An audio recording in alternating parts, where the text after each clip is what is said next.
ಬೆಂಗಳೂರಿನಲ್ಲಿ ವಿಧ್ವಂಸಕ ಕೃತ್ಯವನ್ನ ಮಾಡೋಕೆ ಸಂಚನ್ನ ರೂಪಿಸಲಾಗಿತ್ತ. ದಾಳಿಯಲ್ಲಿ ಸಿಕ್ಕಿರುವಂತಹ ವಸ್ತುಗಳು ಭಾರೀ ಸೂಚನೆಯನ್ನ ಕೊಡ್ತಾ ಇವೆ.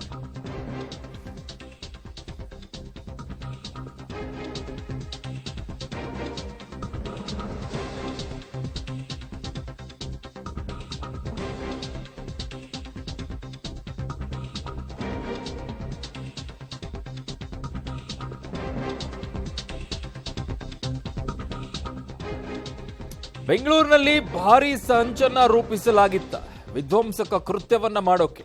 ಕಾರಣ ಎನ್ಐಎ ರೇಡ್ ವೇಳೆ ಸೋಡಿಯಂ ನೈಟ್ರೇಟ್ ಪತ್ತೆಯಾಗಿರೋದು. ಸ್ಫೋಟಕ ತಯಾರಿಕೆಗೆ ಬಳಸುವಂತಹ ನೈಟ್ರೇಟ್ ಈಗ ಪತ್ತೆಯಾಗಿದೆ. 7 ಕೆಜಿ, ಸಣ್ಣ ಪುಟ್ಟದಲ್ಲ, 7 ಕೆಜಿ ಸೋಡಿಯಂ ನೈಟ್ರೇಟ್ ಅನ್ನ ಈಗ ಎನ್ಐಎ ಸೀಸ್ ಮಾಡಿದೆ. ಶಮಿಯುಲ್ಲಾ ಎಂಬುವನ ನಿವಾಸದಲ್ಲಿ ಸೋಡಿಯಂ ನೈಟ್ರೇಟ್ ಪತ್ತೆಯಾಗಿರೋದು. ಸ್ಫೋಟಕ್ಕೆ ತಯಾರು ಮಾಡುವಂತಹ ಕಚ್ಚಾ ವಸ್ತುಗಳಲ್ಲಿ ಇದು ಕೂಡ ಒಂದು, ಅತ್ಯಂತ ಮುಖ್ಯವಾಗಿ ಸೋಡಿಯಂ ನೈಟ್ರೇಟ್. ಸೊ ಇದರ ಬಳಕೆಯನ್ನ ಈಗ ಯಾತಕ್ಕೋಸ್ಕರ ಇವರು ತಂದಿಟ್ಕೊಂಡಿದ್ರು, ಅದು 7 ಕೆಜಿ. ಲ್ಯಾಬೊರೇಟರಿ ಆಗಿದ್ರೆ ಯಾವುದಕ್ಕೂ ಬಳಕೆ ಮಾಡ್ಕೊಳ್ಳೋಕೇನೋ ಇಟ್ಕೊಂಡಿದ್ದಾರೆ ಅಂತ ಹೇಳ್ಬೋದಾಗಿತ್ತು. ಇವನು ಕಲಿತಾ ಇದ್ದಿದ್ದೇನು, ಅಲ್ಲಿ ರೂಮ್ ಮಾಡ್ಕೊಂಡಿದ್ದಂಥ 4 ಜನ ಇದ್ರಂತೆ. ಅವ್ರು ಕಲಿತಾ ಇದ್ದಂಥ ಅಭ್ಯಾಸಕ್ಕೂ ಅವ್ರು ಇಟ್ಕೊಂಡಿರುವಂಥ ವಸ್ತುಗೂ ಲಿಂಕೇ ಇಲ್ಲ. ಹೀಗಿರುವಂಥ ಸಂದರ್ಭದಲ್ಲಿ ಎಲ್ಲಿಂದ ಬಂತು ಇಷ್ಟೊಂದು? ಇವ್ರಿಗೆ ತಂದು ಕೊಟ್ಟವರು ಯಾರು? ಕಂಡಲ್ಲೆಲ್ಲ ಕೊಡಲ್ಲ ಸೋಡಿಯಂ ನೈಟ್ರೇಟನ್ನು. ಇವ್ರಿಗೆ ಇದನ್ನು ಮುಟ್ಟಿಸಿದವ್ರು ಯಾರು? ತಲುಪಿಸಿದವ್ರು ಯಾರು? ಎಲ್ಲಿಂದ ಬಂತಿದು? ಇದರ ಮೂಲಗಳನ್ನು ಇನ್ನೂ ಹುಡುಕಬೇಕಾಗಿದೆ. ಕಾರಣ ಸಣ್ಣ ಪುಟ್ಟ ಗ್ರಾಮ್ಗಳಲ್ಲಿ ಅಥವಾ ಒಂದು ಅರ್ಧ ಕೆಜಿನೋ 3/4 ಕೆಜಿನೋ ಇದೆ ಅನ್ನೋದು ಬೇರೆ. 7 ಕೆಜಿವರೆಗೂ ಕೂಡ ಸೋಡಿಯಂ ನೈಟ್ರೇಟು ಕಂಡಲ್ಲೆಲ್ಲ ಸಿಗೋದಿಲ್ಲ. ಅದನ್ನು ತಗೊಳ್ಬೇಕಂದ್ರೂ ಕೂಡ ಯಾಕೆ ಏನು ಅಂತ ಹೇಳಬೇಕು. ಆದರೆ ಇಲ್ಲಿ ಸೋಡಿಯಂ ನೈಟ್ರೇಟನ್ನು 7 ಕೆಜಿಯನ್ನು ಮನೇಲಿಟ್ಕೊಳ್ಳುವಂಥ ಅಗತ್ಯತೆ ಏನು ಅನ್ನುವಂಥ ಈಗ ಅನುಮಾನ. ಎನ್ಐಎಗೆ ಬಹುದೊಡ್ಡದಾಗಿ ಒಂದಿಷ್ಟು ಅನುಮಾನಗಳ ಲಿಂಕ್ ಸಿಕ್ಕಂಗಿದೆ ಇದರಲ್ಲಿ. ಎಲ್ಲಿ ಅಂದರೆ ಬೆಂಗಳೂರಿನ ಬ್ಯಾಡ್ರಹಳ್ಳಿಯಲ್ಲಿ ವಾಸವಾಗಿದ್ದ ಬಳ್ಳಾರಿ ಮೂಲದ ಈ 4. ಬ್ಯಾಡ್ರಹಳ್ಳಿಯ ಪ್ರಕೃತಿ ನಗರದಲ್ಲಿ ಬಾಡಿಗೆ ಮನೆಯಲ್ಲಿದ್ರು ಇವರು 4. ಬೆಂಗಳೂರಿನಲ್ಲಿ ವ್ಯಾಸಂಗ ಮಾಡ್ತಾ ಇದ್ದಂಥ ಬಳ್ಳಾರಿಯ ಶಮಿಯುಲ್ಲಾ, ಇಂಜಿನಿಯರ್ ಕೆಲಸ ಮಾಡ್ತಾ ಇದ್ದ ಬಳ್ಳಾರಿ ಮೂಲದ ಅಲ್ತಾಫ್, ಇಂಜಿನಿಯರಿಂಗ್ ಸ್ಟೂಡೆಂಟ್ ಮುನಿರುದ್ದೀನ್, ಮಿಸ್ಟಾ, ಇವರನ್ನ ಈಗ ವಶಕ್ಕೆ ತೆಗೆದುಕೊಂಡಿದ್ದಾರೆ. 4 ಜನರನ್ನ. ಸದ್ಯ ಸೋಡಿಯಂ ನೈಟ್ರೇಟ್ ಅನ್ನ ಕೂಡ ಈಗ ಪೊಲೀಸರು ವಶಕ್ಕೆ ಪಡ್ಕೊಂಡಿದ್ದಾರೆ, ಸೀಸ್ ಮಾಡ್ಕೊಂಡಿದ್ದಾರೆ. ಅದನ್ನ ಯಾತಕ್ಕೋಸ್ಕರ ಏನು ಅನ್ನುವಂಥ ಪತ್ತೆ ಹಚ್ಚಬೇಕು. ಇದಿಷ್ಟೇ ಅಲ್ಲ, ಇದರ ಮೂಲವನ್ನ ಕೂಡ ಈಗ ಎನ್ಐಎ ಹುಡುಕಬೇಕಾಗತ್ತೆ. ಸೋಡಿಯಂ ನೈಟ್ರೇಟ್ ಅನ್ನ ಇವರಿಗೆ ಹೇಗೆ ಯಾರು ತಲುಪಿಸಿದ್ರು ಅಂತ ಹೇಳಿ, ಎಲ್ಲಿಂದ ಬಂತು ಅನ್ನುವಂಥದ್ದನ್ನು.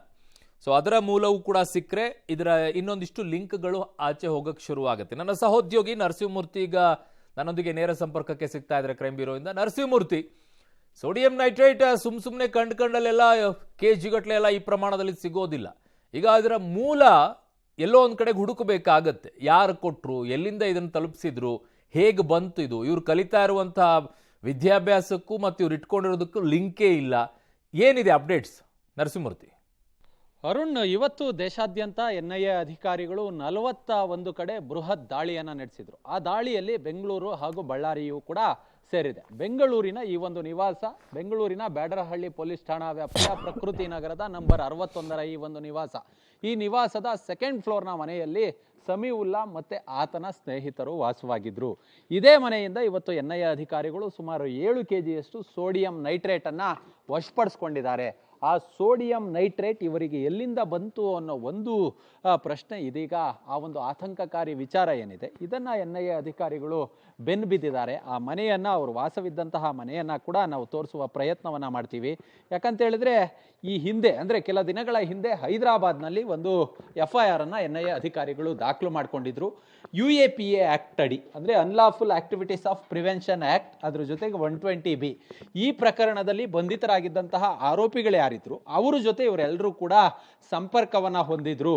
ಇವರು ಆ ಒಂದು ಕೃತ್ಯದಲ್ಲಿ ಶಾಮೀಲಾಗಿ ಬಾಂಬ್ ಹಾಗೂ ದುಷ್ಕೃತ್ಯವನ್ನು ಎಸಗೋದಕ್ಕೆ, ಸ್ಫೋಟವನ್ನು ನಡೆಸೋದಕ್ಕೆ ಒಂದಷ್ಟು ತಯಾರಿಯನ್ನು ಮಾಡ್ಕೊಳ್ತಿದ್ದಂತಹ ಗ್ಯಾಂಗ್ ಜೊತೆ ಇವರೆಲ್ಲರೂ ಕೂಡ ಒಡನಾಟವನ್ನು ಇಟ್ಕೊಂಡಿದ್ರು.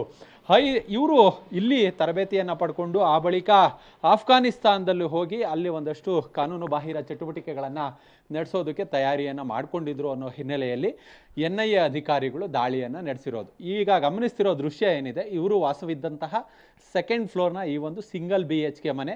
ಈ ಮನೆಯ ಒಳಭಾಗದ ದೃಶ್ಯವನ್ನು ಗಮನಿಸ್ತಿದ್ದೀವಿ. ಬೆಳಗ್ಗೆ 6 ಗಂಟೆಗೆ NIA ಅಧಿಕಾರಿಗಳು ಒಳ ಪ್ರವೇಶಿಸಿದ್ರು. ಈ ವೇಳೆ ಮನೆಯಲ್ಲೇ 4 ಜನ ಇದ್ರು. ಅಲ್ತಾಫ್ ಅಂತೇಳಿ ಈತ ಬಳ್ಳಾರಿ ಮೂಲದ ವ್ಯಕ್ತಿ, ಪೀಣ್ಯದಲ್ಲಿ ಒಂದು ಕೆಲಸವನ್ನು ಮಾಡ್ತಿದ್ದಾನೆ. ಮತ್ತೊಬ್ಬ ಮಿಸ್ಬಾ ಅಂತೇಳಿ ಈತ ಖಾಸಗಿ ಕಾಲೇಜಿನಲ್ಲಿ ಕೆಲಸವನ್ನು ಮಾಡ್ತಿದ್ದಾನೆ. ಮತ್ತು ಮುನೀರುದ್ದೀನ್, ಅದ್ರ ಜೊತೆಗೆ ಸಮೀವುಲ್ಲಾ, ಈ 4 ಜನ ಇಲ್ಲೇ ಇದ್ದರು. ಈ ಮನೆಯಲ್ಲೇ ಸುಮಾರು 7 kg ಸೋಡಿಯಂ ನೈಟ್ರೇಟನ್ನು ವಶಪಡಿಸ್ಕೊಳ್ಳಲಾಗಿದೆ, ಸೀಸ್ ಮಾಡಲಾಗಿದೆ. ಈ ಸೋಡಿಯಂ ನೈಟ್ರೇಟನ್ನು ಬಾಂಬ್ ಹಾಗೂ ಸ್ಫೋಟಕ ವಸ್ತುಗಳಿಗೆ ಬಳಸಲಾಗುತ್ತೆ ಅನ್ನೋ ಮಾಹಿತಿ ಲಭ್ಯವಾಗ್ತಿದೆ. ಮನೆಯಲ್ಲಿ ಎಲ್ಲಂದರಲ್ಲಿ ಚೆಲ್ಲಾಪಿಲ್ಲಿಯಾಗಿ ಬಿದ್ದಿರೋ ಸಿಮ್ ಕಾರ್ಡ್ಗಳು, ID ಕಾರ್ಡ್ಗಳು ಇವೆಲ್ಲವನ್ನು ಕೂಡ ಗಮನಿಸ್ಬೋದು. ಅಲ್ಲಿಗೆ ಇಡೀ ಮನೆಯನ್ನು ಸಂಪೂರ್ಣವಾಗಿ ತಲಾಶ್ಗೆ ಒಳಪಡಿಸುವ ಕೆಲಸವನ್ನು NIA ಅಧಿಕಾರಿಗಳು ಮಾಡಿದ್ದಾರೆ. ಈ ಒಂದು ಪ್ರಕರಣ ಸಂಬಂಧ ಬಳ್ಳಾರಿಯಲ್ಲೂ ಕೂಡ ರೇಡ್ ನಡೆದಿದೆ. ಆ ಬಳ್ಳಾರಿಯಲ್ಲಿ ಈಗಾಗಲೇ ಸುಮಾರು 7 ಮಂದಿಯನ್ನು ಅರೆಸ್ಟ್ ಮಾಡುವ ಕೆಲಸವನ್ನು NIA ಅಧಿಕಾರಿಗಳು ಮಾಡಿದ್ದಾರೆ. ಈ ಎಲ್ಲ ಬಳ್ಳಾರಿಯಲ್ಲಿ ಒಟ್ಟಾರೆಯಾಗಿ ಸುಮಾರು 9 NIA ತಂಡಗಳು ಇವತ್ತು ಬಳ್ಳಾರಿ ಹಾಗೂ ಬೆಂಗಳೂರಲ್ಲಿ ಬೃಹತ್ ದಾಳಿಯನ್ನು ನಡೆಸಿ ದೊಡ್ಡ ಮಟ್ಟದ ಒಂದು ವಿಧ್ವಂಸಕ ಕೃತ್ಯಕ್ಕೆ ಪ್ಲಾನ್ ಏನು ಮಾಡ್ಕೊಳ್ತಿದ್ರು ಅದನ್ನು ತಪ್ಪಿಸಿದೆ NIA ಅಧಿಕಾರಿಗಳು, NIA ತಂಡ ತಪ್ಪಿಸಿದೆ ಅಂತಲೇ ಹೇಳ್ಬಹುದು. ಯಾಕಂತ ಹೇಳಿದ್ರೆ ಇವರು ಎಲ್ಲೋ ಒಂದು ಕಡೆ ಅಂದರೆ ಆಫ್ಘಾನಿಸ್ತಾನಕ್ಕೆ ಹೋಗಿ ಕಾನೂನು ಬಾಹಿರ ಚಟುವಟಿಕೆ ಮಾಡೋದಕ್ಕೆ ಯೋಜನೆಯನ್ನು ಮಾಡ್ಕೊಂಡಿದ್ರು. 7 kg ಎಲ್ಲಪ್ಪ ಬಂತು ಇವ್ರಿಗೆ ಅನ್ನೋ ಹಿನ್ನೆಲೆಯನ್ನು ಇದೀಗ NIA ಅಧಿಕಾರಿಗಳು ಕೆದಕ್ತಾ ಹೋಗ್ತಿದ್ದಾರೆ. ಈತನಿಗೆ ಕೊಟ್ಟಂಥವ್ರು ಯಾರು, ಈತ ಎಲ್ಲಿಂದ ಇದನ್ನು ತರಿಸಿದ್ದ, ಈ ರಾ ಮೆಟೀರಿಯಲ್ಗೆ ಇವ್ರಿಗೆ ಹೇಗೆ ಸಿಕ್ತು, ಈ ನಿಟ್ಟಿನಲ್ಲಿ ಒಂದಷ್ಟು ಆಯಾಮದಲ್ಲಿ ಇದೀಗ ತನಿಖೆಯನ್ನು NIA ಅಧಿಕಾರಿಗಳು ನಡೆಸ್ತಿದ್ದಾರೆ. ಈಗಾಗಲೇ ಪ್ರಕರಣ ಸಂಬಂಧ ಹೈದರಾಬಾದ್ನಲ್ಲಿ ಒಂದು FIR ಅನ್ನು ದಾಖಲು ಮಾಡಿದ್ದಾರೆ. ಅದರ ಆಧಾರದಲ್ಲಿ ಇದೀಗ ಆ ತನಿಖೆ ಏನಿದೆ ಅದು ಮುಂದುವರೆದಿರೋದು. ಪ್ರಕರಣ ಸಂಬಂಧ ಈವರೆಗೆ 7 ಜನರನ್ನ ಬೆಂಗಳೂರು ಹಾಗೂ ಬಳ್ಳಾರಿಯಲ್ಲಿ ಅರೆಸ್ಟ್ ಮಾಡಲಾಗಿದೆ. ಮತ್ತೆ ಕೆಲವರನ್ನ ವಶಕ್ಕೆ ಪಡೆದು ವಿಚಾರಣೆಯನ್ನು ಮಾಡುವ ಕೆಲಸವನ್ನು ಕೂಡ ಮಾಡಲಾಗ್ತಿದೆ. ಬೆಳಗ್ಗೆ 6 ಗಂಟೆಗೆ ಬಂದಂಥ NIA ಅಧಿಕಾರಿಗಳು ಸುಮಾರು 1-2 ಗಂಟೆಗಳ ಕಾಲ ಮನೆಯನ್ನು ತಲಾಶ್ ಮಾಡಿ ಸೋಡಿಯಂ ನೈಟ್ರೇಟ್ ಜೊತೆಗೆ ಮನೆಯಲ್ಲಿದ್ದಂತಹ 4 ಜನರನ್ನ ವಶಕ್ಕೆ ಪಡೆದುಕೊಂಡು ಕರ್ಕೊಂಡು ಹೋಗಿದ್ದಾರೆ. ವಿಚಾರಣೆ ತನಿಖೆ ಮುಂದುವರಿಯುತ್ತಿದೆ. ಓಕೆ ನರಸಿಂಹಮೂರ್ತಿ, ನಿಮ್ಮೆಲ್ಲ ಮಾಹಿತಿಗೆ ಧನ್ಯವಾದಗಳು.